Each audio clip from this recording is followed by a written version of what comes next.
പ്രിയമുള്ളവരെ, വൈകുന്നേരം രാത്രി ഭക്ഷണമായി പ്രായമായവർക്കും രോഗികൾക്കും കഴിക്കാവുന്ന ഒരു ഞുറുക്ക് ഗോതമ്പ് കഞ്ഞിയാണ് നിങ്ങളെ കാണിക്കുന്നത്. ഇത് വളരെ ഹെൽത്തിയാണ്.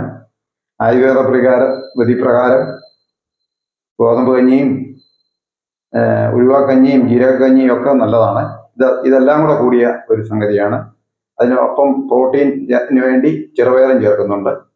അപ്പോൾ ഇതിനു വേണ്ടി ഞങ്ങൾ എടുത്തിരിക്കുന്നത് 1 കപ്പ് ഞുറുക്ക് ഗോതമ്പ്, 1 കപ്പ് ചെറുപയർ, 1 ടേബിൾ സ്പൂൺ ഉലുവ, 1 ടീസ്പൂൺ ജീരകം, കുറച്ച് തേങ്ങ ചിരവിയത്. തിളപ്പിച്ച കഞ്ഞി സ്റ്റീം പോയി കഴിഞ്ഞ് അതിൻ്റെ അടപ്പെടുത്ത് അതിലേക്ക് ഒരല്പം പാലും അല്പം വെള്ളവും ആവശ്യത്തിന് ചേർത്ത് ഒരു കഞ്ഞി കൺസിസ്റ്റൻസിയിലേക്ക് ആക്കുക. അതിന് ഞങ്ങൾ ചേർക്കുന്നത് റോക്ക് സോൾട്ടോ അല്ല ഇന്ദുപ്പാണ്. അതിനുശേഷം നമുക്ക് അച്ചാറോ പപ്പടമോ തേങ്ങാ ചമ്മന്തിയോ കൂട്ടി കഴിക്കാവുന്നതാണ്. ഇത് വളരെ ഹെൽത്തിയായ ഒരു വൈകിട്ടത്തെ ആഹാരമാണ്.